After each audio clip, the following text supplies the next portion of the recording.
Good afternoon आदरणीय संस्था प्रधान जी, सच्चिदानंद trust Ahmedabad से पधारे हुए अतिथि महोदय जी, आदरणीय समस्त शिक्षकगण एवं मेरे प्यारे दोस्तों, आज हम सभी यहाँ कक्षा 12 के विदाई के शुभ अवसर पर एकत्रित हुए हैं।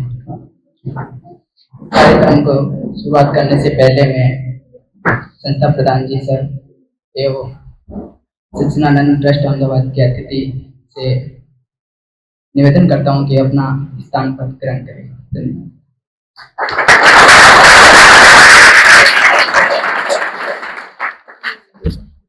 याद आएंगे वो सारे पल जो आपके साथ बिताए हैं, कि याद आएंगे वो सारे पल जो आपके साथ बिताए हैं, कभी पढ़ाई के लिए तो कभी मस्ती के लिए डांट खाई है। अब मैं संस्था प्रधान साहब जी एवं हमारे समस्त बैठे अतिथि से आग्रह करूंगा कि वे मां सरस्वती माता के दीप प्रचलन करके कार्यक्रम को आगे बढ़ाएं।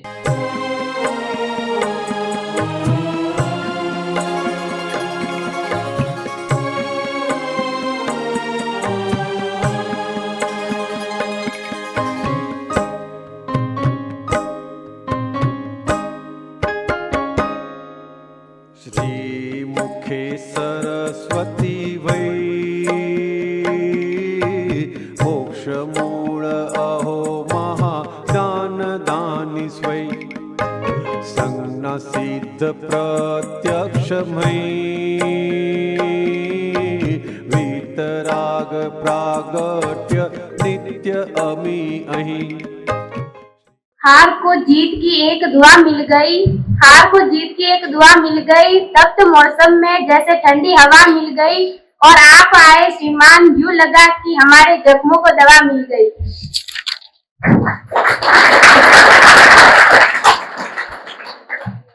अब मैं श्री ध्रुव जी सर एवं अशोक जी सर से निवेदन करता हूँ कि वे संस्था प्रधान जी एवं अतिथि महोदय का उपना उड़ा के एवं तिलक करके उनका स्वागत करें।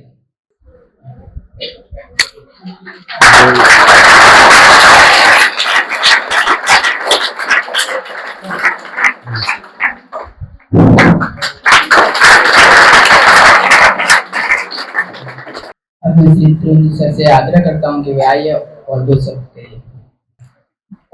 आज के इस विदाई समारोह कार्यक्रम के अध्यक्ष स्थानीय विद्यालय के संस्था प्रधान महोदय, अतिथियों के रूप में बाहर से पधारे सच्चिदानंद ट्रस्ट अहमदाबाद के सभी अतिथि, ये सौभाग्य की बात है कि बोर्ड परीक्षा के लिए जाने वाले बालकों को कक्षा 10, कक्षा 12, कक्षा 8 के जो बच्चे बोर्ड परीक्षा के लिए जाएंगे, और कक्षा 12 ये हमारी यहाँ पर विद्यालय में अंतिम कक्षा है, और इन कक्षा के बच्चों को हम आज बोर्ड परीक्षा के लिए विदा कर रहे हैं।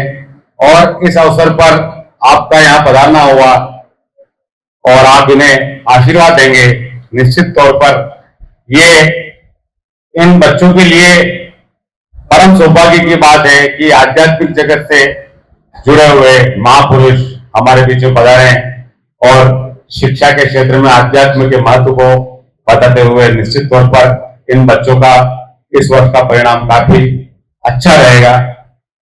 निश्चित तौर पर ये विद्यालय शैक्षिक सशैक्षिक क्षेत्र में काफी अग्रसर है, और आपके आशीर्वाद से इस वर्ष भी हमारे बच्चे शैक्षिक क्षेत्र में काफी अच्छा प्रदर्शन करते रहे हैं और अभी भी अच्छा प्रदर्शन करेंगे। बौद्धिक क्षेत्र में हमारे विद्यालय के लिए हम निरंतर प्रयासरत हैं, और आपका आशीर्वाद रहा तो निश्चित तौर पर इस विद्यालय में बौद्धिक क्षेत्र में भी जो कुछ भी कमियां हैं उनको हम दूर कर पाएंगे। विद्यालय के विकास के लिए हमारे बीच में विराजमान रंजना जी बाटी, आपका अमूल्य योगदान स्वर्गीय मोहन सिंह जी भाटी साहब का अविस्मरणीय योगदान मुझे और विद्यालय परिवार को हमेशा नए आयाम स्थापित करने के लिए मोटिवेट करता रहेगा। धन्ना जी का आशीर्वाद, आपका सहयोग विद्यालय को इसी प्रकार से मिलता रहेगा। आपने अभी एक सप्ताह भर पहले हमारी बात हुई थी प्रिंसिपल साहब से, आपने कहा था कि सचिदानंद ट्रस्ट से आप पढ़ाने वाले हैं बच्चों को आशीर्वाद देने के लिए, तो हमने आपसे निवेदन किया था कि बिल्कुल आप लेके पधारे, और जिस दिन हमारे बच्चों का विदाई समारोह है उस दिन आप पधारें, तो निश्चित तौर पर इन बच्चों के लिए भी काफी गौरव का क्षण रहेगा ये, ताकि आपका आशीर्वाद मिलेगा तो इनका भी मनोबल बढ़ेगा और एक अच्छे मनोबल के साथ में ये परीक्षा कक्ष में पहुंचेंगे और अच्छा परीक्षा परिणाम प्राप्त होगा। एक बार पुनः आप सभी अतिथियों का हार्दिक आभार, आप यहाँ पर पधारे और अपना समय निकालकर विद्यालय परिवार को और बच्चों को आशीर्वाद देने के लिए पधारे। एक बार पुनः आपका बहुत बहुत हार्दिक आभार। धन्यवाद। हमारे लिए बड़ा परम सौभाग्य की बात है। सबसे पहले तो आप जैसे भावी भारतीयों की और भारतीय नागरिकों का मुझे देखने का अवसर मिला, हम सबको देखने का अवसर मिला और वो जज्बा देखने को मिला है। जो कहते हैं ना, स्कूल जो जहाँ शिक्षा ली जाती है वो हमारा फाउंडेशन बनता है। तो ऐसे फाउंडेशन किस किस आधार पर बनते हैं, कैसे कैसे बनते हैं? आखिर क्या लक्ष्य सिर्फ पढ़ाई करके नंबर अच्छे लाना है या सर्वांगी और समग्र विकास करना है?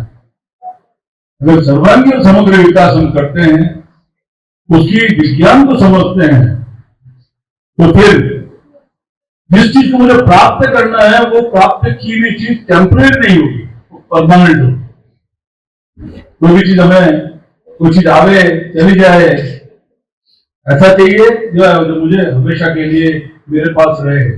इसीलिए शिक्षण पद्धति में गणतर, पढ़ाई, गणतर, उसे रियलाइजेशन और घड़तर तीनों का महत्व है। घड़तर अच्छा होगा तो शिक्षा आपको अपने अंदर समाहित हो जाएगी, क्योंकि मेरा उसमें इंटरेस्ट जाएगा। आज बड़े सौभाग्य की बात है, इस तरह के जो विद्वान यहाँ पर विद्वत्ता की बात नहीं कर रहा हूं, जो दिल के अमीर है उसको मैं विद्वान कहता हूं। और ऐसे हमारे दादा भगवान हुए हैं, ज्ञानी पुरुष, जिनको ये पूरी सृष्टि का विज्ञान खबर है। आत्मा क्या है, व्यवहार क्या है, निश्चय क्या है, तुम्हारा ऑब्जेक्टिव क्या है। किसी बच्चे से पूछेंगे 12वीं बाद में आप क्या करेंगे, तो मैं एग्जाम दूंगा, IIT करूंगा, उसके बाद में क्या करेंगे, कैरियर बनाऊंगा, फिर उसके बाद क्या करूंगा, रिटायर हो जाऊंगा। तो इन सब के बीच में मैं हाजिर हूं। वो जो मैं हाजिर हूं उसको हमेशा सुख मिले, इसीलिए तो काम कर रहे हैं, इसीलिए पढ़ाई कर रहे हैं, इसीलिए कोई काम करता है, ठीक है कि नहीं? इसको किस तरह से वैज्ञानिक तरीके से हम इसको समझ सकें, हमारा लक्ष्य प्राप्त हो हमको। जो लक्षण है, लक्षण मुझे प्राप्त हुए, आपको इतना अच्छा विद्यालय मिला, 100% उसका रिजल्ट है। कितनी मेहनत आपके आचार्य और टीचर्स ने की है आपके ऊपर, आपके अपने माँ बाप के संस्कार है। जैसे आपने कहा मुझे हार्डशिप है, और ये हार्डशिप में आपके माँ बाप ने कितना बड़ा उपकार किया आपके ऊपर, कि हमें इस तरह सक्षम बनाया कि हम इस विद्यालय जा सके।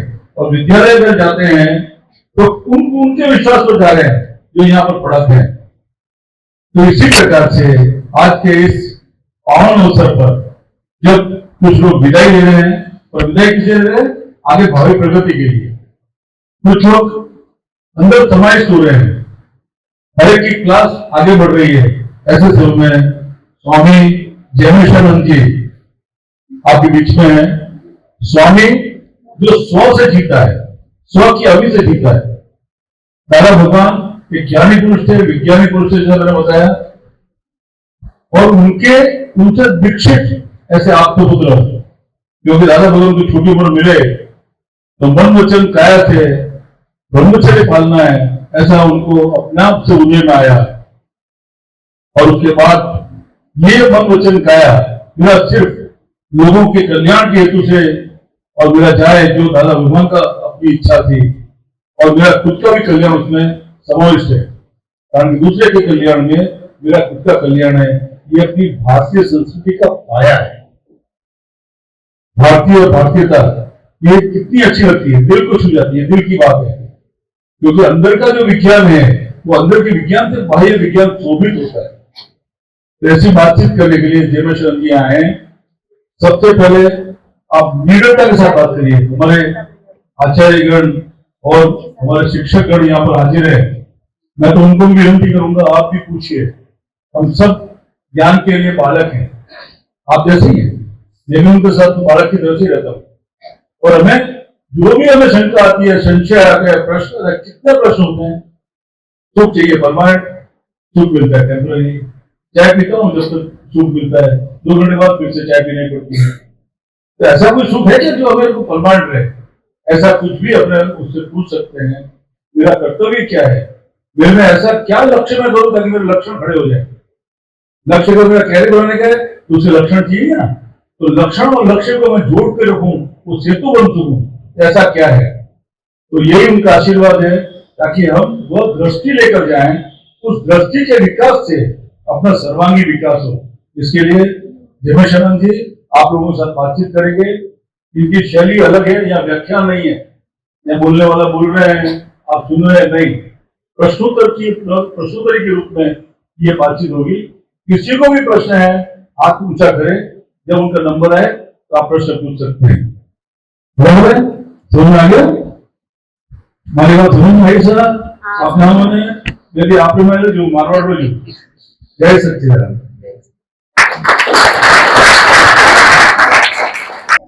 जय सच्चिदानंद बोलो।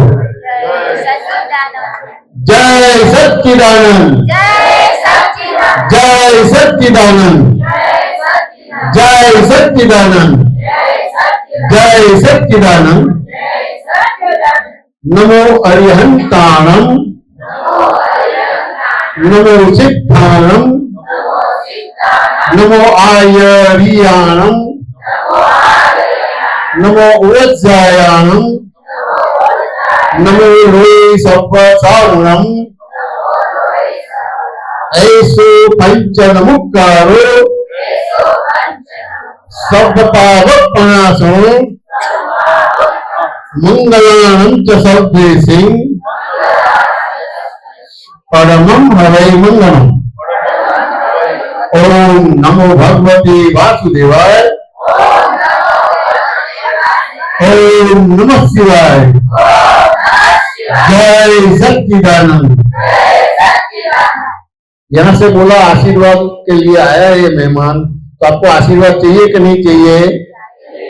अब आशीर्वाद चाहिए, लेकिन आशीर्वाद हम देंगे, लेकिन आप झील कैसे पाएंगे वो भी समझना पड़ेगा कि नहीं समझना पड़ेगा।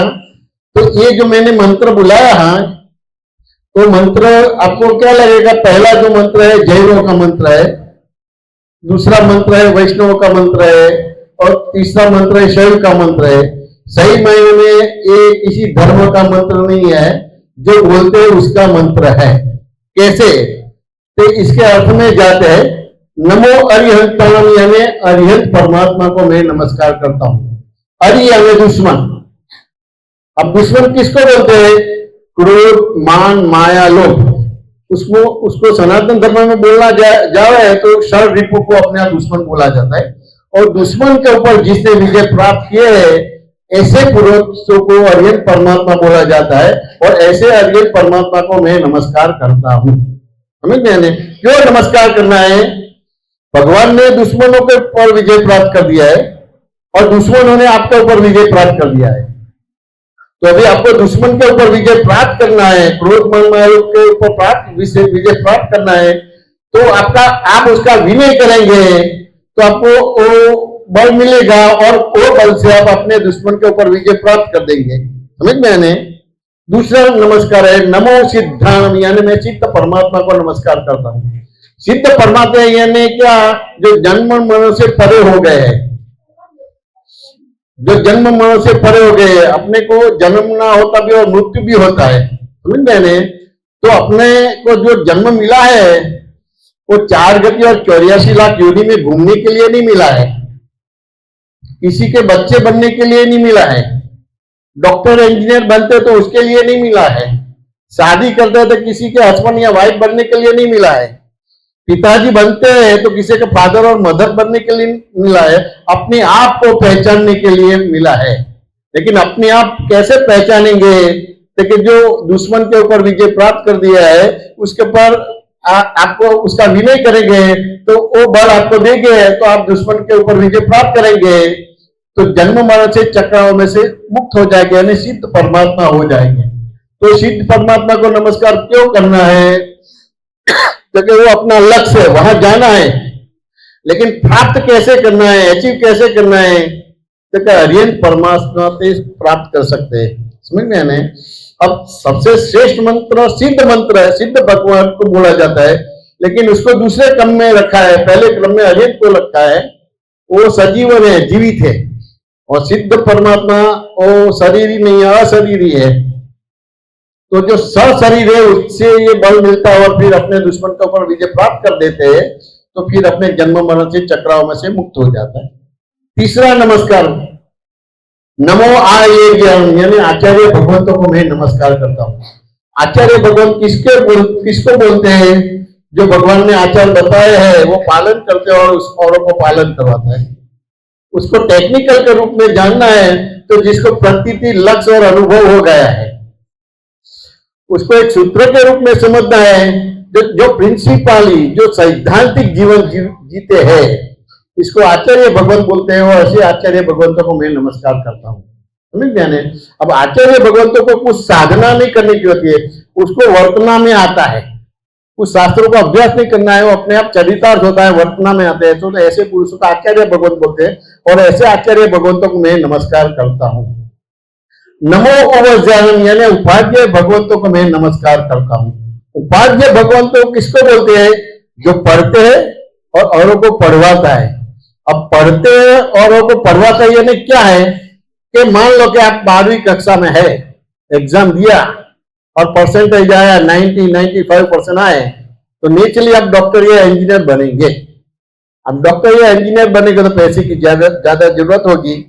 अब पिताजी पूरा लोड नहीं ले पाएंगे तो आपको बोलेंगे कि देखो हम आपको 80 से 90% पैसे की मदद करेंगे, बाकी की 10-15% आपको अपने आप खड़ा करना पड़ेगा।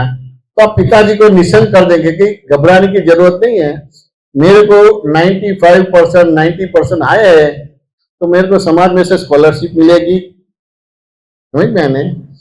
और जो मैं 10वीं 12वीं कक्षा में पढ़ा हो तो उसका ट्यूशन लूंगा तो उससे भी मेरे पैसों मिलेगा और आप मेरे को मदद करेंगे। तो मैंने जो पढ़ लिया है मैं औरों को पढ़ाऊंगा और मैं बाकी का डॉक्टर का तो एग्जाम देकर डॉक्टर भी बन जाऊंगा। यानी ये अवस्था को, ये गुणों को उपाध्याय भगवत बोला जाता है। ऐसे उपाध्याय भगवंतों को मैं नमस्कार करता हूं।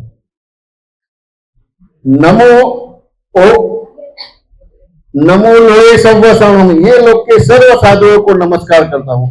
साधु किसको बोलते हैं? जो सरल है, सीधे है, किसी के बीच में वो अंतराय के रूप के, बाधक के रूप में नहीं आता है, उसको साधु बोलते हैं। लौकिक संज्ञा में जिसने गिरे हुए कपड़े पहने, सफेद कपड़े पहने, जिसने त्याग किया है उसको साधु बोलते हैं। लेकिन भगवान की भाषा में जो सरल है, सीधे है, किसी के अंदर अंतराय रूप या बाधक रूप नहीं बनते हैं, उसको साधु बोलते हैं। उसको दूसरी तरह से समझना है तो जिसने मैं कौन हूं वो जान लिया है, यानी जिसने आत्मदशा को प्राप्त कर दिया और लक्ष्य में रख के वो व्यवहार करते उसको साधु भगवान बोलते हैं। अब ये पांचों नमस्कार में कोई व्यक्ति को नमस्कार नहीं है, गुणों को नमस्कार है। तो जैसे आपको पता चलता है वो कोई व्यक्ति को नमस्कार नहीं है, गुणों को नमस्कार है, तो तुरंत आप अपने आप बोलेंगे ऐसो पंचनमुखा, ये 5 नमस्कार सब पावक परासो, सर्व पाप का नाश करने वाला है। मंगलानंद सर्वेसी, मंगल में मंगल और परमम हवै मंगलम, सर्वश्रेष्ठ मंगल है। क्यों कि व्यक्ति को नमस्कार नहीं है, गुणों को नमस्कार है। जैसे आप MBBS हो जाते हैं तो डॉक्टर बन जाते हैं, समझ मैंने। तो ऐसे गुण आपके भीतर खड़े हो जाते हैं तो आप भगवान भी बन सकते हैं। आप समझे क्या ना? आपने अब ये समझ में आ गया तो अब ये मंत्र में बोलने में आपको झिझक होगी कि झिझक नहीं होगी? नहीं होगी। अब दूसरा नमस्कार है ओम नमो भगवते वासुदेवाय। अब ओम नमो भगवते वासुदेवाय यानी क्या, वो समझना पड़ेगा। तो जो नर में से नारायण हुआ है, जिसने कर्म को क्रूश किया है, जिसके भीतर भगवत गुण प्रकट हो गए, जिसने कर्म को कुंठित किया है, ऐसे पुरुषों को वासुदेव भगवान बोला जाता है। ऐसे वासुदेव भगवान को मैं नमस्कार करता हूं। अब नर में से नारायण यानी क्या? तो बाल कृष्ण मित्रों के साथ वो दड़ा खेलते हैं और करते करते यमुना नदी में गिर जाता, तो लेने जाता तो काली नाग हाथ में आता है। अब काली नाग यानी क्रोध, तो दिखने में बच्चा है, नर है, लेकिन क्रोध के ऊपर विजय प्राप्त कर दिया, तो उसको वासुदेव भगवान बोलते हैं, यानी नर में से नारायण बोला जाता है। ये सब शॉर्ट में बताता हूं कि जिसने कर्म को क्रूश किया। अब क्रूश शब्द कृषि के ऊपर से बना है। अब कृषि यानी पुरुषार्थ, मेहनत। आप लोग और भगवान जो मेहनत करते हैं तो कैसी है? देखिए, आप भ्रांत मेहनत करते हैं, दरअसल पुरुषार्थ नहीं करते, भ्रांत पुरुषार्थ करते हैं, और भगवान दरअसल पुरुषार्थ करते हैं। उसको एक एग्जाम्पल से समझना है कि भगवान गांव की खेती करते हैं और आप लोग हैं घास की खेती करते हैं। अब बाजार में बेचने जाएंगे तो घास के पैसे ज्यादा आएंगे कि गेहूं के पैसे ज्यादा आएंगे? गेहूं के। अब गेहूं की खेती करेंगे, उसको अलग कर देंगे, तो शेष में क्या रहेगा? घास रहेगा। यानी अपने मन वचन का उपयोग इसमें डालने की जरूरत नहीं है, आत्मा का उपयोग इसमें डालने की नहीं है। गौण पैदाश में आपका भौतिक सुख, शारीरिक सुख, मानसिक सुख, आर्थिक, सामाजिक सभी सुख उसमें मिल जाता है। समझ में आने? तो भगवान दरअसल पुरुषार्थ करते हैं, और भगवान के अलावा सारे जगत के जीव मात्र भ्रांत पुरुषार्थ करते हैं। समझ में आने? अब भ्रांत पुरुषार्थ यानी क्या? तो गेहूं को पीसने का होता है कि क्या बोलते हैं, आटे को पीसना पड़ता है। गेहूं को पीसते हैं कि आटे को पीसते हैं? और आप लोग आटे को पीसते हैं। अब आटे को पीसेंगे, 10 किलो आटा होता है, उसको पीसेंगे तो 11 किलो बनेगा, तो 10 किलो रहेगा। लेकिन नहीं, वो 10 हॉर्स पावर की घंटी घूमेगी नहीं तो आधा से उड़ जाएगा, तो 9.5 किलो हो जाएगा। फिर दूसरा करे तो 8-9 किलो हो जाएगा। समझ गए ना? तो आम लोग सामान्य तरीके से पीसे हुए को पीसता है, गेहूं को नहीं पीसते। समझ में आने? तो दरअसल पुरुषार्थ वासुदेव भगवान करते हैं और आम लोग भ्रांत पुरुषार्थ करते हैं। समझ में आने? तीसरी बात से कि जिसने कर्मों को कुंठित किया। अब कुंठित शब्द है कंठी के ऊपर से बना हुआ है। माँ की गोद में बच्चा खेलता है और वो कंठी हाथ में आ जाती है, खींचते हैं तो वो टूट जाता है, तो सब मोती बिखर जाते हैं, यानी कर्म की निद्रा हो जाती है। समझ में आने? तो वासुदेव भगवान ने सभी कर्मों की निद्रा कर दी है और अपने के कर्म का बंद हो जाता है, कर्म बंद पड़ता है। समझ में आने? अब चौथी ओर से वासुदेव भगवान को समझना है कि जिसके भीतर भगवत गुण प्रकट हो गए। अब भगवत गुण प्रकट हो गए तो उसको समझना पड़ेगा कि नहीं समझना पड़ेगा?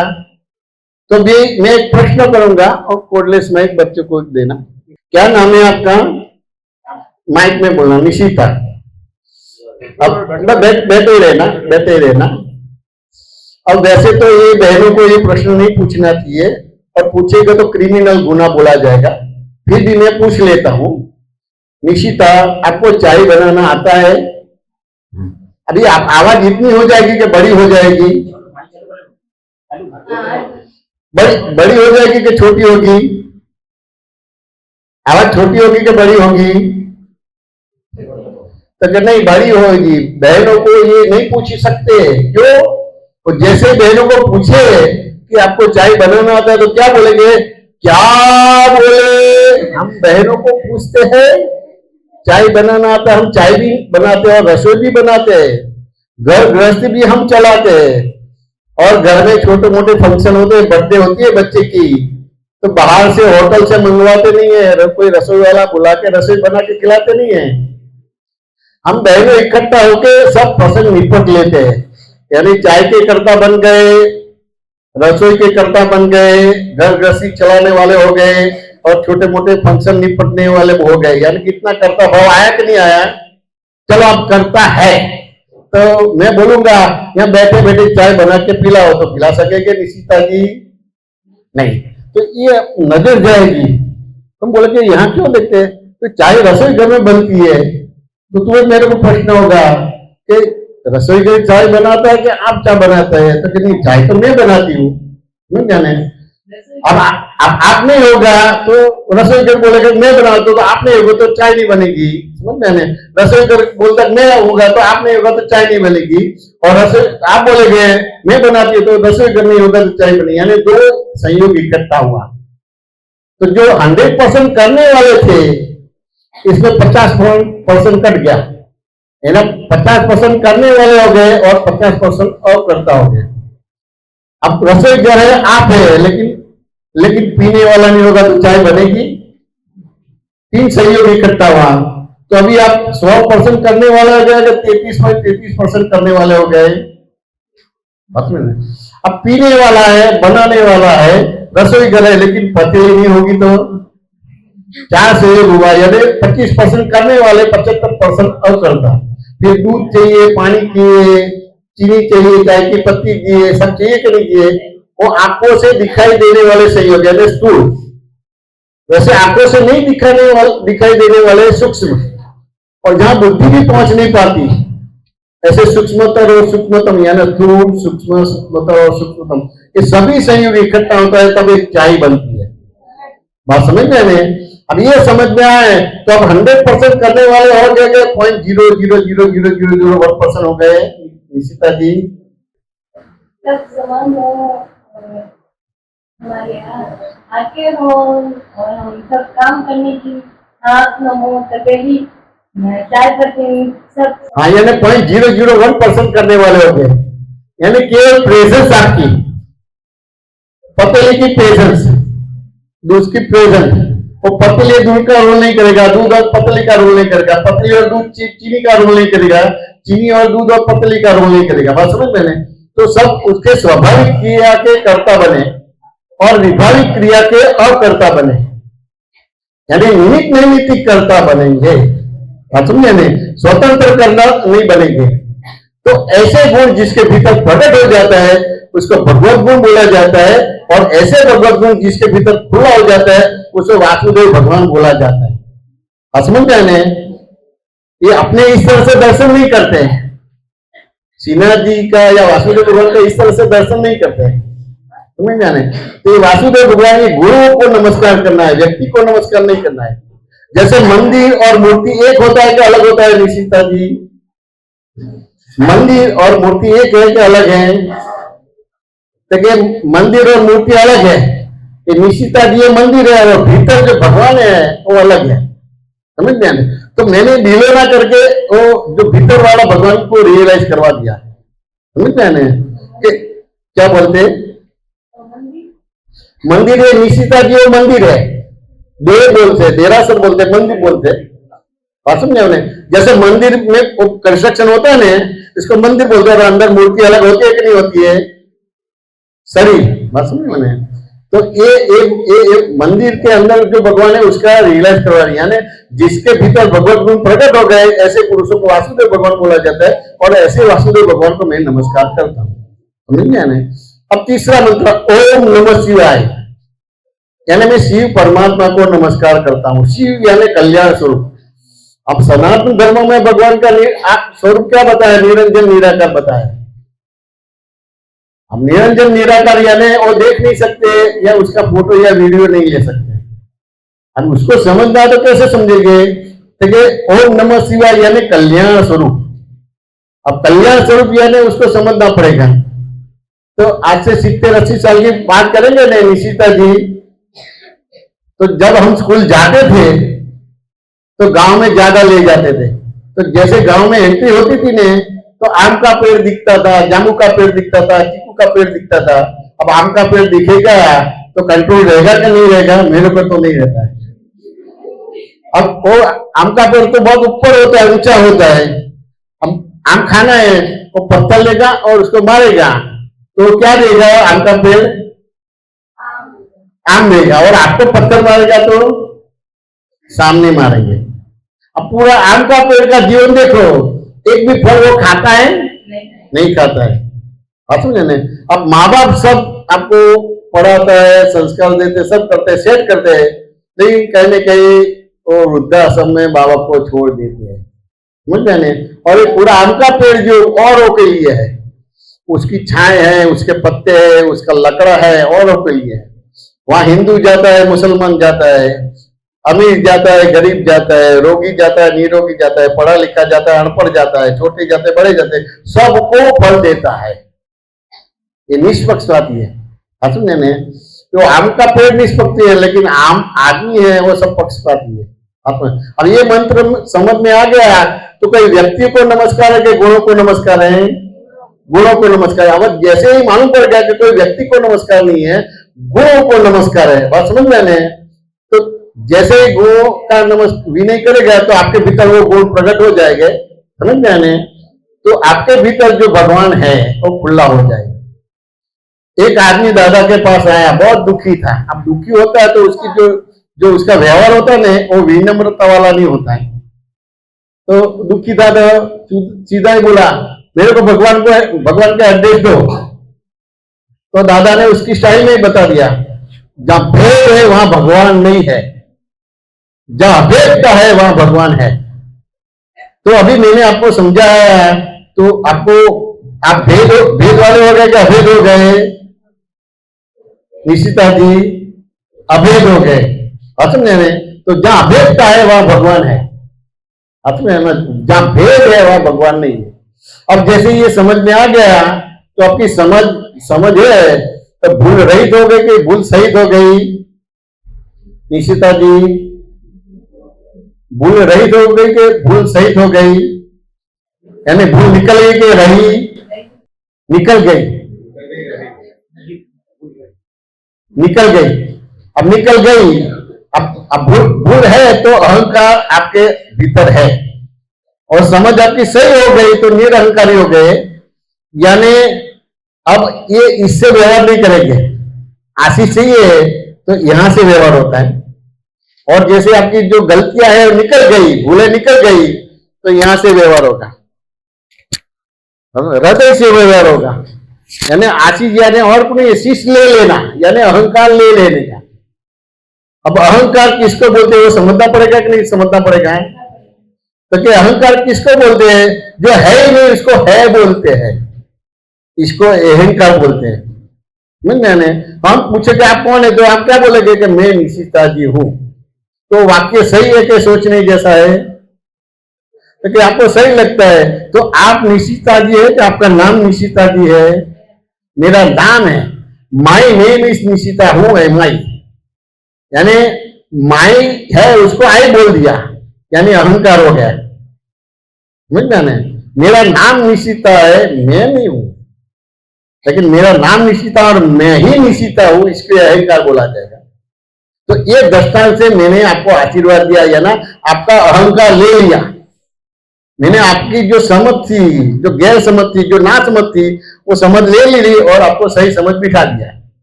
बात समझ में आया कि नहीं आया? तो इस तरीका ये है, बराबर है। अब वैसे तो अलग अलग तरीके से भी आशीर्वाद दिया जाता, तो एक ये तरीका है, आप समझे मैंने? अब एक दूसरा तरीका है, तो ये दूसरा तरीका में मैं एक भजन सुनाता हूं, समझ में आने? तो उससे ये आशीर्वाद मिलेगा आपको। ये आपको अव्वल नंबर लाना है कि नहीं लाना है? तो ये प्रार्थना से भी आपको अव्वल नंबर आएगा। ये मंत्र बोलेगे 5 बार, जय सच्चिदानंद। वो आपको आवाज आता है तो गाना, मैं पूरा वो सिंपल राग है निशिता जी, मैं गाता हूँ, आपको पीछे गाने का है, झीलने का है। ये विश्व में सुख और शांति हो, कहो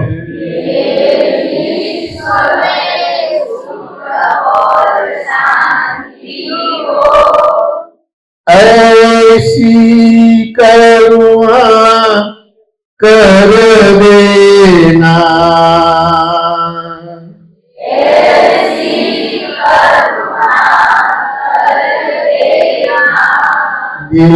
भीतर के सब इंद्रो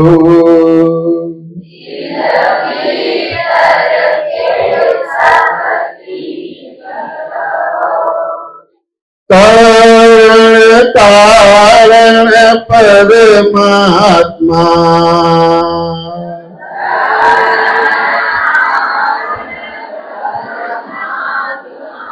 ये विश्व में सुख और शांति हो।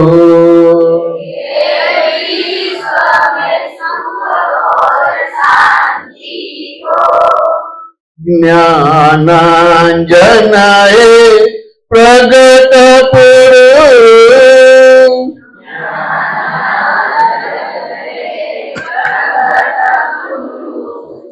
सिद्धेश्वर शिल्पी सनमो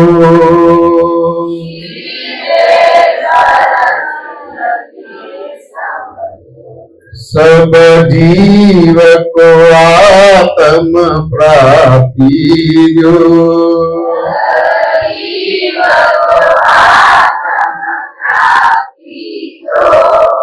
निरावरी व्यक्तात्मा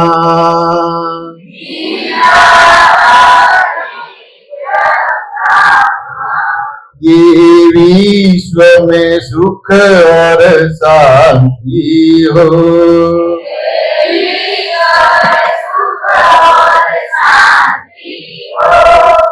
एक स्वभाव है प्रकाश का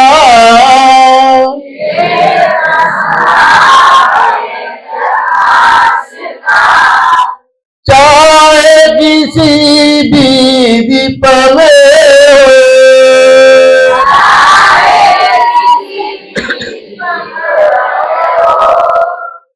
पश्चिम पूरब सूरज हो।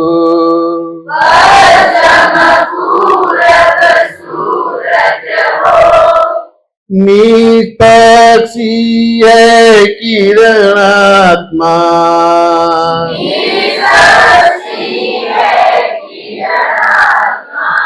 ये विश्व में सुख और शांति हो।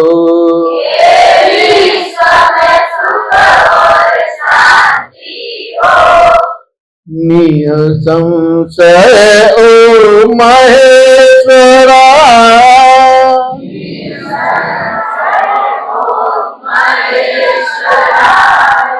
प्रफुल्लित स्वानंद उदय करा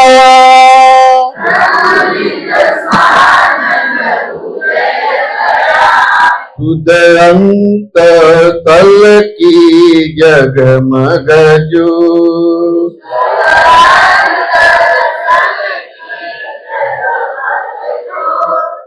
केवल ज्ञान में स्थिर करना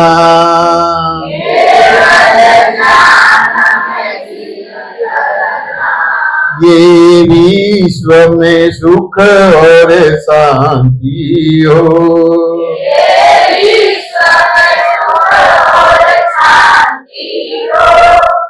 भव भंजक मूल चरण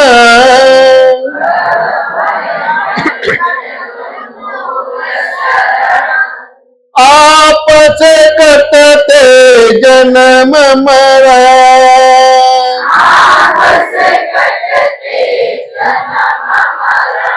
जब आयु अंतिम आ जाए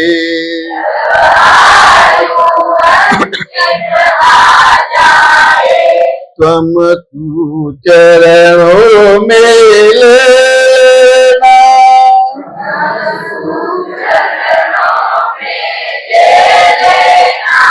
ये विश्व में सुख और शांति हो।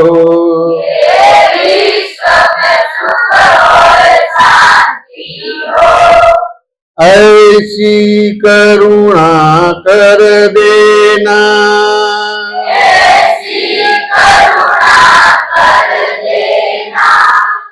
तरण तारण परमात्मा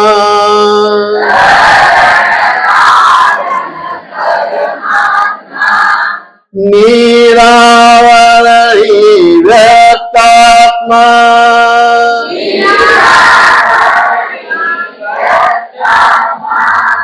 निष्पक्षी है किरणात्मा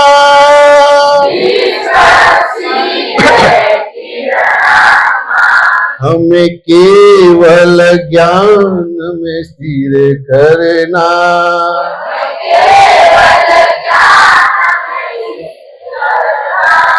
ये विश्व में सुख और शांति हो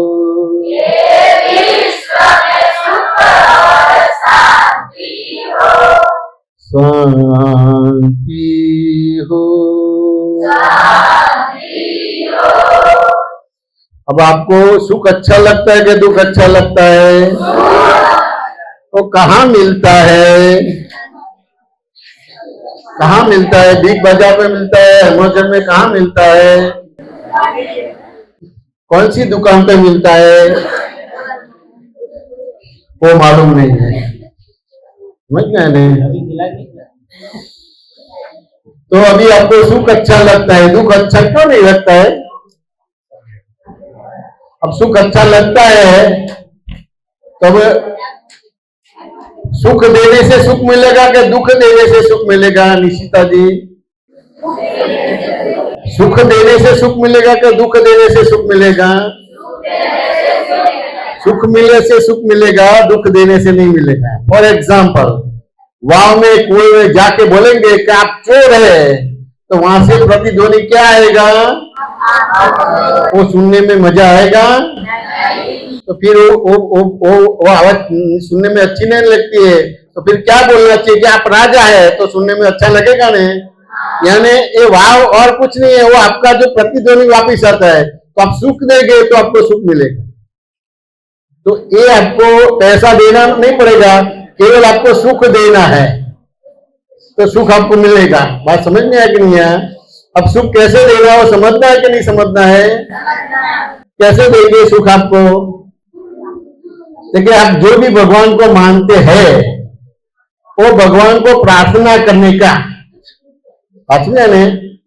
तो कृष्ण को मानते तो कृष्ण को प्रार्थना करना, श्रीनाथ जी को मानते तो श्रीनाथ जी को प्रार्थना करना, शिव को मानते तो शिव को प्रार्थना करना, महावीर को मानते तो महावीर को प्रार्थना करना। समझ में आने? जो भगवान को मानते हैं उसके पास क्या मांगने का? तो कि भाई, हे श्रीनाथ जी भगवान, बोलो मेरे मन वचन का ऐसे इस जगत के जीव मात्र को किंचित मात्र भी दुख न हो। हे श्रीनाथ जी भगवान, मेरे मन वचन का ऐसे इस जगत के जीव मात्र को दुख न हो। हे श्रीनाथ जी भगवान, मेरे मन वचन का ऐसे इस जगत के जीव मात्र को किंचित मात्र भी दुख न हो। ऐसी 5 बार सुबह उठने के बाद प्रार्थना करने का, समझ में आया कि नहीं? ऐसी प्रार्थना करेगा तो आप जो बोलते हैं जगत है, वाव है एक प्रकार का, जो बोलेंगे वही वापस आपके पास आएगा। अब इसमें पैसा देने की जरूरत नहीं है। अब मन से भी आप सुख दे सकते हैं, वाणी से भी आप सुख दे सकते हैं, और अपने व्यवहार से भी सुख दे सकते हैं। कि किसी के बारे में बुरा सोचेंगे नहीं, विचारेंगे नहीं, तो सुख देना हुआ। आप समझ रहे? अच्छा बोलेंगे, समझ जाने, तो सुख देना हुआ। और आपके काया से तो जो बड़े बुजुर्ग है, समझ जाने, उसको हेल्प करेंगे, उसकी सेवा करेंगे, तो उसमें पैसे देने की जरूरत नहीं है। आम समझ क्या है कि पैसे देने से सुख नहीं, ऐसा नहीं है। आपके जो मन वचन काय सही हो गए, समझ जाने, तो उससे, ये भावना से आपको सुख मिलेगा, बाकी किसी और से सुख नहीं मिलेगा। समझ में? अब जैसे आपने भावना किया निशिता जी, बात समझ में आने, फिर भी दिन भर में अपने मन वचन काया से किसी को दुख हो जाएगा, समझ गए ना? तो वहां प्रायश्चित करना है। तो वो प्रायश्चित कैसे करना है? तो पेज नंबर पहला है जो आपको दिया ने, हे अंतर्यामी परमात्मा, अब हर एक जीवात्मा में विराजमान है और मुझे भी विराजमान है। आपका स्वरूप वही मेरा स्वरूप है। मेरा स्वरूप शुद्ध आत्मा है। हे शुद्ध आत्मा भगवान, मैं आपको अभेद भाव से अत्यंत भक्तिपूर्वक नमस्कार करता हूँ। अज्ञानता के कारण अभी ये पंक्तियां है कि नहीं, तो दिन भर में जो किसी को दुख दिया मन वचन काया से, वो नजर समक्ष रखने का और फिर बोलने का अज्ञानता के कारण मैंने जो जो दोष किए हैं उन सभी दोषों को आपके समक्ष जाहिर करता हूँ। उनका हृदय पूर्वक पश्चाताप करता हूँ और आपके समक्ष क्षमा याचना करता हूँ। हे प्रभु, मुझे क्षमा करे, क्षमा करे, क्षमा करे। और फिर से ऐसे दोष कभी भी न करो, ऐसी आप मुझे शक्ति दे। हे शुद्धात्मा भगवान, आप ऐसी कृपा करे कि हमें भेदभाव मिट जाए और अभेद स्वरूप प्राप्त हो। हम आप में अभेद स्वरूप से तन्मयाकार रहे। समझ में आया ना? ये अभी ये मैंने आपके साथ बात किया है, तो आपकी समझ सही हो गई कि गलत हो गई? निशिता जी सही हो गई। सही समझ को ही भगवान बोला जाता है, समझ में आने? तो दादा भगवान की समझ भी सही हो गई तो उसको दादा भगवान बोला जाता है। आपकी भी समझ सही हो जाएगी तो आपको भी दादा भगवान बोला जाएगा।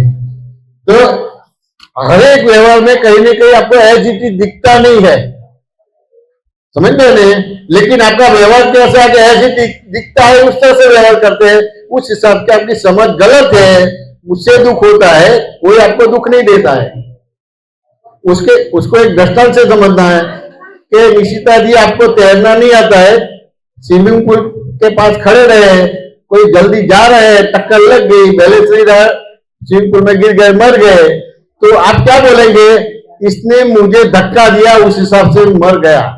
तो वाक्य सही है कि सोचने जैसा है? तो ये वाक्य सही है तो एक आपकी भूल वाली समझ है। इसने धक्का दिया, लेकिन आपने धक्का दिया उस हिसाब से मर नहीं गए। आपको तैरना नहीं आता है, उस हिसाब से मर गए। बात समझ में है? तो ये समझ आपकी भूल रहित हो गई, जो सही थी वो रहित हो गई, यानी भूल बिना वाला भूल निकल गई, यानी ये आप के भीतर भगवान हो खुले हो गए, अहंकार रहा नहीं। तो ये आशीर्वाद यानी और कुछ नहीं है। अहंकार ले लेना, एज इट इज समझना, एज इट इज बोलना।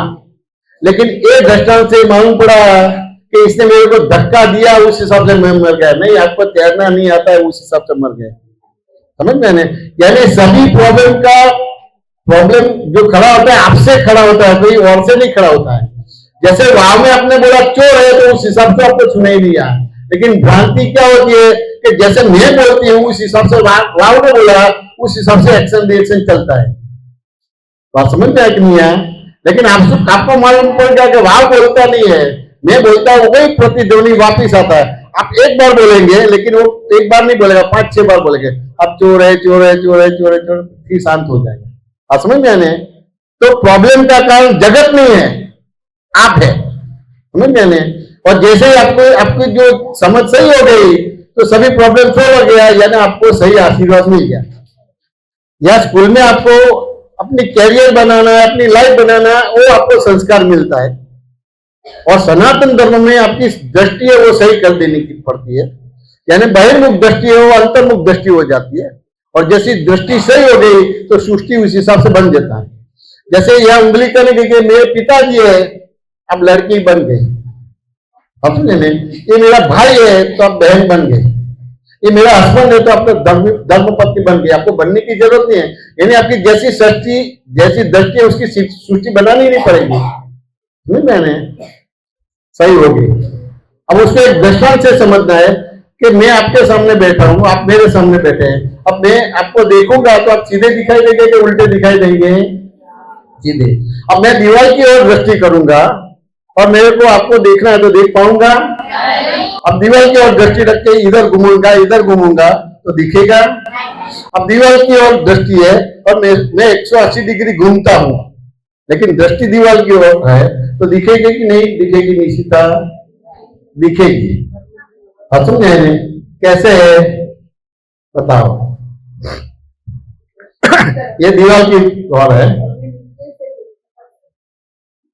दिखेगी कि नहीं दिखेगी? तो सीधी दिखाई देगी क्या उल्टी दिखाई देगी?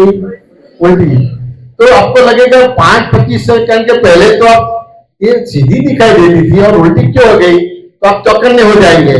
तो जो 180 डिग्री घूमे हैं वो खड़े सीधे हो जाएंगे और दीवार की ओर दृष्टि वो फ्रंट में आ जाएगी। अब मेरे को सीधा दिखाई दिया, उल्टा दिखाई दिया है, वो सही है कि गलत है? सही है। लेकिन जब मेरे को सीधी और ऊंधी दिखाई देती थी निशिता, तब तो आप सीधी ऊंधी थी कि सीधी थी? सीधी थी। बात समझ में नहीं? तो ये क्या कहना चाहता है, ये दृष्टांत क्या कहना चाहता है? माइक में नजदीक करो, ये क्या कहना चाहता है? गलती अपने मन से, जैसी दृष्टि ऐसी सृष्टि होगी। बात समझ में नहीं? यानी सारे जगत अपने स्वभाव में है, कोई विभाव में नहीं है। स्वभाव किसी को दुख नहीं देता है, विभाव दुख देता है। जला हुआ कोयला पकड़ेंगे खुले हाथ से तो अब जलेंगे, लेकिन चिमटे से पकड़ेंगे तो नहीं होगा। आप समझ में आने? यानी सारा जगत अपने स्वभाव में है, तो जो स्वभाव है वो कोई किसी को दुख नहीं देता है, लेकिन आपकी दृष्टि गलत है उस हिसाब से गलत दिखाई देता है, और आपकी दृष्टि सही हो गई उस हिसाब से सही दिखाई देता है। बात समझ में आया कि नहीं है? तो जैसी दृष्टि ऐसी सृष्टि बनानी नहीं पड़ती है, सृष्टि बन जाती है। कि मेरे पिताजी है तो अब बच्ची बन गए, ये मेरा भाई है तो मैं बहन बन गई, ये मेरा मामा है तो भतीजी बन गए। आप समझे मैंने? यानी आपकी दृष्टि सही करना है, तो जैसे दृष्टि होती है ऐसी सृष्टि बन जाती है। अब दृष्टि सही हो गई तो सृष्टि बनानी नहीं पड़ती, बन जाती है। समझ में आने? तो ये दृष्टांत से आपकी समझ सही हो गई कि नहीं हो गई? उसमें गलतियां रही कि गलतियां निकल गई? गलतियां निकल गई। समझ में आने? अब गलतियां निकल गई, बात समझने, वही आपको आशीर्वाद है। यानी मैंने ये प्रश्नोत्तर के जरिए आपका अहंकार ले लिया और आपको अपने स्थान पे बिठा दिया। निशिता की बात समझ में आने? अभी किसी को कोई भी प्रकार का प्रश्न है तो पूछो तो मैं उसका आंसर दूंगा, कोई भी तरह का निशंक, कोई भी तरह का निशंक। अभी घर में भाई के बहन के साथ, माता जी के पिताजी के साथ कैसे बात करते हैं ऐसे करने का, जो भी समय है उसमें करने का, फिर खुलकर डिसिप्लिन में रहने का। अभी किसी को पूछना है तो पूछो। आमतौर पे सुनने का ही होता है, प्रश्नोत्तर के रूप में सत्संग कभी भी नहीं होता है। समझ में आने? तो जीवन में प्रॉब्लम तो है कि नहीं है? प्रॉब्लम है। तो जो भी पूछेंगे उसको हम साइंटिफिकली वैज्ञानिक जवाब देंगे। पूछना। एग्जाम के समय डर क्यों लगता है? हाँ, एग्जाम के समय में डर लगता है, बराबर। तो डर तो कब लगेगा? पढ़ाई नहीं की होगी तब लगेगा ना। प्रेशर होता है, लेकिन आपने तो पढ़ाई की है कि नहीं है? तो आपको मालूम है कि आपने पढ़ाई की है तो फिर डरने की जरूरत कहाँ है? एक मैं दृष्टांत बताता हूँ। जैसे मान लो कि कहीं आपको सत्संग में जाना है, बात समझ रहे हैं ना? अब आधा घंटा लेट हो गया तो आपके पास साधन है, समझ में, स्कूटर है या कार है। अब आधा घंटा लेट हो गए तो थोड़ी जल्दबाजी से ड्राइव करेंगे तो किसी को टक्कर लगा देंगे, लेकिन कोई है नहीं और निकल जाएंगे। तो आधा घंटे के घंटे के बाद पुलिस आएगा तो इनमें से किसको डर लगेगा? निशिता जी को लगेगा ना। क्यों डर लगा? आपने गलती की है, भूल की है, और ये सभी को डर लगेगा? नहीं लगेगा। तो कहीं ना कहीं भूले हैं, गलतियां है, उससे डर लगता है। अब आपको डर लगता है क्यों? समझ मैंने तो जो दरअसल आपका अहंकार जाना चाहिए वो नहीं गया है। आपने जो एजुकेशन लिया है तो अभी जो भी गाना और डांस किया ने वो रटा रटा हुआ है, उससे दिक्कत आएगी। समझे नहीं? और जैसे मैंने ये दृष्टांत दे के बात बताई है तो दृष्टांत तो याद रह जाएगा कि नहीं याद जाएगा? कि टीचर लोग पढ़ाता है वो याद है, तो वो पिक्चर देखते हैं वो डायलॉग सब याद रह जाता है। हम तो पिक्चर एक बार देखते हैं पूरा गायन याद आता है, डायलॉग भी आ जाता है।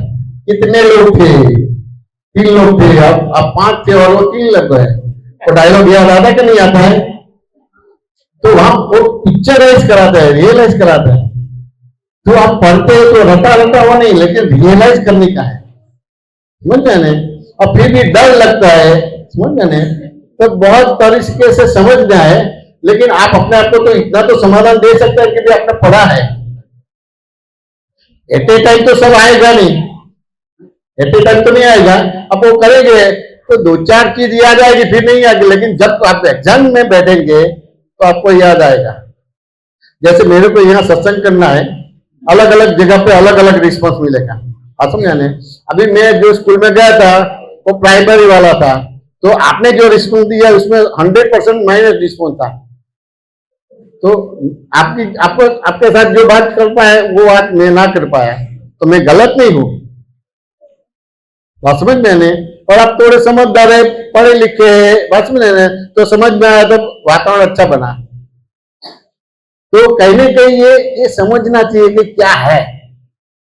तो ये आपको डर है, लेकिन आपको मालूम है कि मैंने पढ़ा है, तो फिर डरने की जरूरत है नहीं है। अब दूसरा एक दृष्टांत देता हूं कि मान लो कि आपके घर से ट्रेन है 5 किलोमीटर दूर, बराबर है? अब 5 किलोमीटर दिखाई देगा तब जाएगी कि नहीं दिखाई देगा तब भी जाएगी? क्या बोलते हैं? आवाज जोर से बोलो, जोर से बोलो। नहीं जाएंगे तो नहीं जाएंगे। अब चलो 5 किलोमीटर नहीं दिखा देता है, 4 किलोमीटर दिखाई देगा तो वो भी नहीं दिखाई देगा, 3 किलोमीटर भी नहीं दिखाई देगा, 2 किलोमीटर भी नहीं दिखाई देगा, 1 किलोमीटर भी नहीं दिखाई देगा, आधा किलोमीटर भी नहीं दिखाई देगा, 1/4 किलोमीटर भी नहीं दिखाई देगा, तो भी जाएगी। निशिता जी क्या बोलते हैं? हम डराते नहीं हैं। आपने बोला कि तो भी जाएंगे अभी 1/4 किलोमीटर भी नहीं दिखाएगा तो भी जाएगी? जाएगी। क्यों जाएगी?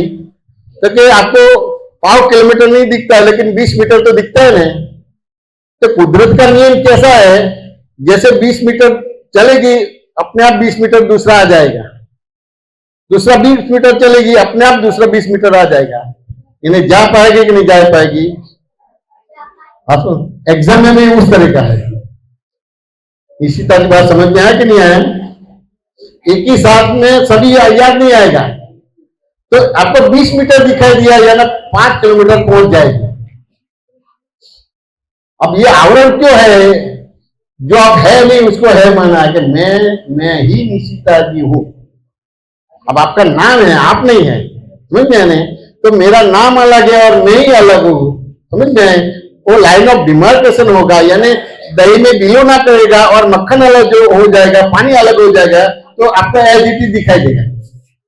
फिर भी मनुष्य अवतार का प्लस पॉइंट क्या है कि 5 किलोमीटर नहीं दिखा देता लेकिन 20 मीटर दिखाई देता है। तो कुदरत की रचना क्या है? 20 मीटर चलेगा और 20 मीटर आ ही जाएगा, यानी स्टेशन पहुंच जाएगा। तो एग्जाम में भी इस तरह का है निश्चिता जी। तो अब डर रहेगा तो चला गया। गलतियां है, आपने नहीं पढ़ा है तो दिक्कत है। मेरा भांजा था, उसका रिजल्ट आ गया था, तो वो सब्जेक्ट में फेल हुआ था। तो उसकी मम्मी को क्या बोलता है, रिजल्ट बताने का था तो डांटे ना मम्मी तो मम्मी को बोलता कि जो पहला नंबर आता था ना, वो जब वो पेपर आया ना तो रोने लगा 2 मिनट। तो वो पहला नंबर वाले को भी ये पेपर बहुत भारी लगा, समझ में आने। अब मैं तो पहला नंबर लाता नहीं हुआ, तो मेरे को तो कितना भारी लगेगा। तो मम्मी समझ गई कि वो है भारी पेपर है, उस हिसाब से नापास है कोई नहीं। मैंने एक ही प्रश्न किया, मेरे को तो उसका नाम उदय था, मैंने पूछा उदय आपको जो एग्जाम में पूछते हैं तो सिलेबस के अंदर का पूछता है कि सिलेबस के बाहर का पूछता है? तो क्या सिलेबस का अंदर का पूछता है, बात समझ आना है। तो तुरंत हंसने लगा, मैंने कहा क्यों हंसने लगा, तो मेरी चोरी पकड़ गई। अब स्कूल में पढ़ता ही नहीं था, लास्ट बेंच पे बैठता था और तूफान करता था। अब टीचर भी ध्यान रखेगा कि नहीं रखेगा, वो तूफान करेगा, लेकिन वो एंड में तो होगा ना, एग्जाम आएगी तो कोई क्या बोलते हैं, आईएमपी बोलते हैं, कोई इंपॉर्टेंट क्वेश्चन बोलेगा तो एग्जाम में आ जाएगा, तो टीचर भी ध्यान में रखते हैं। वो ऐसा बोलेगा ना तो कि ये आएगा फिर, लेकिन वो वही एग्जाम में नहीं आता है। बात समझ में आ गई है, सीधा तो आप पकड़ में नहीं आएगी, बात समझ में आ गई है। लेकिन आपने पढ़ाई की है सही तरह से, हाँ कोई बीमारी आ गई वो आ गई तो थोड़ा डर लगेगा, लेकिन आपने पढ़ाई की है, मैं तो डरने की जरूरत नहीं है। देखिए अपने अपने कहावत है, जो मृत्यु होता है उसको मृत्यु नहीं बोलते, उसको क्या बोलते हैं, काल धर्म बोलते हैं। जैसे मोबाइल का यूज करता है तो बैटरी खराब हो जाती है और पड़ी पड़ी भी बैटरी डिस्चार्ज हो जाती है। तो मृत्यु किसको बोलते हैं, जो डर गया वो मर गया, समझ गए नहीं। तो सबसे पहले ये पढ़ाई के पहले सबसे पहले आपको डर निकालना पड़ेगा, और डर निकल गया तो फिर दिक्कत नहीं आएगी। लेकिन डर को भी समझना पड़ेगा कि नहीं समझना पड़ेगा, डर को भी समझना पड़ेगा। तो ये सब रोग बीमारी कैसे है, कैंसर है, डायबिटीज है, टीबी है, वो बीमारी कैसे है, डर से है, सुना ना। तो कृष्ण भगवान ने क्या बोला, पर धर्म भयावह मामेकम शरणं व्रज, पर धर्म भय कराने वाला है, इसलिए तू मेरी शरण में आ जा, मेरी शरण यानी आत्मा में आ जा, बात समझ में है। और जैसे आत्मा में आ गया यानी पर धर्म जो था वो स्व धर्म में आ गया। लेकिन पर धर्म को समझना है ना, तो अपने लोगों ने क्या माना पर धर्म, कि कृष्ण भगवान ने वैष्णव धर्म का स्थापना किया था, उस हिसाब से वैष्णव धर्म स्व धर्म है और बाकी के धर्म पर धर्म नहीं, ऐसा नहीं कहना चाहते। इंद्रियों का धर्म को आप अपना धर्म नहीं मानना। अब इंद्रियों का धर्म को आप अपना धर्म नहीं मानना यानी क्या, तो आंख दिखती है और क्या बोलते हैं, मैं देखती हूं। हाथ काम करता है और क्या बोलता है कि मैं काम करता हूं। पैर चलता है क्या बोलता है कि मैं चलती हूँ। ये पर धर्म को अपने आप को माना, उस हिसाब से डर है, यानी पर धर्म भयावह मामेकम शरणं व्रज, पर धर्म भय करने वाला है, उस हिसाब से तू मेरे शरण यानी आत्मा में आ जा। तो अभी जो मैंने आपको बात बताई उसमें भूले रही के भूले निकल गई, यानी स्व में आ गए। अब अहंकार के हिसाब से नहीं चले, अपने हिसाब से चलेंगे, नहीं स्व में आ गई। तो स्व में आ गया तो फिर भगवान आपके साथ में है, आप समझे। जो भी भगवान को मानते हैं वो भगवान आपके साथ में है, अपने नहीं। और भगवान व्यक्ति के रूप में नहीं है, तत्व के रूप में है, आप समझे ना। तो मैंने आपकी जो भूलें निकाल दी, समझ सही कर दी, तो उसको भगवत गुण बोला जाता है। और जिसके भीतर भगवत गुण प्रकट हो गए उसको भगवान बोला जाता है। निश्चिता जी समाधान हुआ कि नहीं हुआ, आप समझ। मेरा आशीर्वाद है और डर भी निकल जाएगा। और किसी को पूछना है पूछो। देखो ये पूछा तो आपको साइंस मिला कि नहीं मिला, मैंने दृष्टांत दे के समझाया। मेरा आशीर्वाद ऐसा नहीं बोला, पहले वो दिया फिर उसके बाद भी ये बातें रूटीन की बात नहीं है, उस हिसाब से थोड़ी भारी लगेगी, उस हिसाब से आशीर्वाद दिया, लेकिन पहले आपको दृष्टांत से समझाया। समारोह का नाम क्या है, और विदाई किनकी होने वाली है, जरा हाथ खड़े करें। जिन जिनकी विदाई होने वाली है वो हाथ खड़े करें। तो एक चीज आप देख रहे हैं कि इस विद्यालय को छोड़ने वाले जो भी छात्र हैं उनकी ड्रेस जो नीचे बैठे हुए हैं उनसे अलग है, तो वो आज स्वतंत्र हो गए इस विद्यालय से।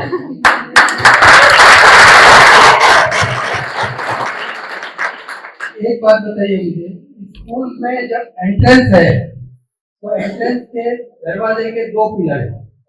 मुझे नहीं पता यहाँ दोनों पिलर के ऊपर कुछ लिखा है या नहीं? लिखा होगा। सर बोल रहे हैं लिखा है। तो एक तरफ क्या लिखा है कोई बताएगा? आप बताइए। खड़े भैया, माइक दो। ये माइक दे दीजिए उनको। स्कूल के जिसको याद है बोलो। दरवाजे के पिलर के एक पिलर के ऊपर क्या लिखा है? ज्ञानार्थ प्रवेश। ज्ञानार्थ प्रवेश। और दूसरे पिलर पे क्या लिखा है आप बताओ? हाँ, टोपी वाले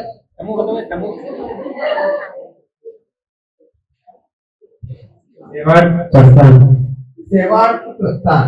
ये कितने बड़े संदेश है कि जब आए थे आप तो ज्ञान प्राप्त करने आए, और जब आप यहाँ से विदा ले रहे हैं तो किस लिए ले रहे हैं? किसकी सेवा? समाज की सेवा के लिए आप प्रस्थान कर रहे हैं। पहला संदेश ये। अब मेरा दूसरा सवाल है एक आपसे, एक मिनट थोड़ा ध्यान दीजिए। एक सवाल है मेरा कि क्या गाय दूध देती है? कोई अगर मना कर रहा है तो हाथ खड़ा करो। गाय दूध देती है, सही है गलत? कौन बोला गलत? एक उत्तर आया गलत। गाय क्या देती है फिर आप बताइए? हैं? माइक में बोलो। एक मिनट। माइक दो। दे दीजिए उनको। माइक जाने दो। गाय दूध नहीं देती उन्होंने कहा, तो गाय क्या देती है? गाय सब कुछ देगी सर, जो हम उससे लेना चाहेंगे। दूध भी जैसे निकालना पड़ेगा, अगर हम नहीं करेंगे प्रयास तो फिर होगी। अगर हमें चाहिए तो फिर हमें निकालना पड़ेगा। सही बोला। गाय दूध नहीं देती है, गाय क्या देती है? गाय गोबर देती है। बिना इसके लिए मेहनत नहीं करनी पड़ती है। बाकी सब कामों के लिए। लेकिन अगर गाय का दूध निकालना है तो आपको मेहनत करनी पड़ेगी।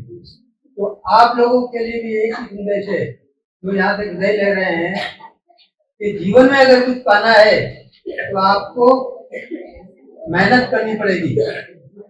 हमारे प्रधानमंत्री एक चीज कहते हैं भाई बार बार कि हमें हार्वर्ड नहीं चाहिए, जो दुनिया का सबसे बड़ा विश्वविद्यालय है, कि हार्वर्ड से पढ़ के आया, हार्वर्ड से पढ़ने जाएंगे। हार्वर्ड नहीं, वो उनका संदेश है हार्ड वर्क। तो आपके लिए यही एक संदेश है कि यहाँ से विदा ले रहे हैं, लेकिन आप अपने जीवन में कुछ पाना चाहते हो तो आपको हार्ड वर्क करना पड़ेगा। धन्यवाद। आप बोलो। हाँ, सर मैं आपसे ये प्रश्न पूछना चाहती हूँ, मुझे याद तो बहुत सारा करती हूँ, मुझे याद क्यों नहीं होता है? ये तो मैंने ये दृष्टांत दे दिया है आपको, बात समझ गए ने। अभी आपको याद नहीं रहता है तो उससे मैं एक जो बुलाता हूँ, जैसे समझ आपको क्या नाम है आपका? मानसी। बात समझे ने? तो जो बोला ने प्राप्त मन वचन का ऐसे, इस जगत के जीव मात्र को किंचित मात्र भी दुख ना हो ऐसा बोलने का। और ये जो प्रार्थना बुलाए ना, हे अंतर्यामी परमात्मा, समझे ना। और ये जो तीसरा बताया त्रिमंत्र, दादा भगवान त्रिमंत्र, इतना बोलेंगे आपके भीतर भगवान बैठ जाएगा और आपको सब याद आएगा। और मेरा आशीर्वाद।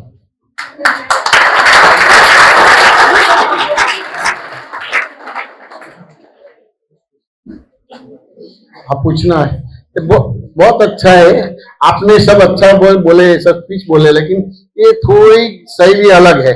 अभी ये सभी का प्रश्न पूछना है फिर भी नहीं पूछ पाते, तो लास्ट का आपको एक क्या बोलते हैं, लॉटरी बोलते हैं, जैकपॉट बोलते हैं कि ना बोलते हैं, वो जैकपॉट दे देते मैंने। तो ये सब आपको मैंने आपकी समझ सही कर दी। यहाँ जो जीवन में जो प्रिंसिपली सैद्धांतिक भूले थी वो भूले निकाल दी। जो प्रिंसिपली सैद्धांतिक भूले निकल गई, इसको भगवत गुण बोला जाता है, वो उसको ही भगवान बोला जाता है। समझता है? तो दादा भगवान कोई व्यक्ति के रूप में नहीं है, तत्व के रूप में है। आपके जीवन में भी सभी भूले निकल जाएगी तो आप भी दादा भगवान है। समझे ने? तो तो अभी मैं वो कीर्तन भक्ति बुलाता हूँ आपकी इच्छा बोलने का, मैं बुलाता हूँ बोलने। जय सच्चिदानंद, ताली ताली ताली बजाना। जय सच्चिदानंद। दादा भगवान ना असीम जय जयकार बोलो, असीम जय जयकार दादा भगवान ना असीम जय जयकार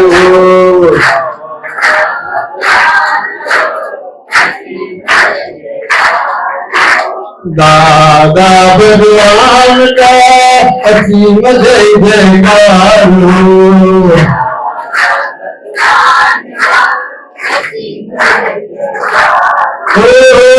दादा भगवान का असीम जय जयकार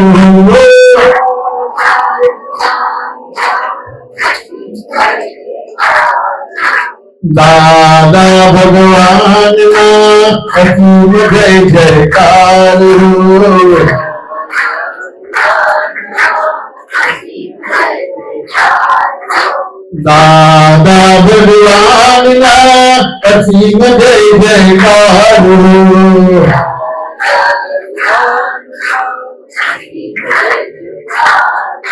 दादा भगवान ना असीम जय जयकार दादा भगवान ना असीम जय जयकार दादा भगवान ना असीम जय जयकार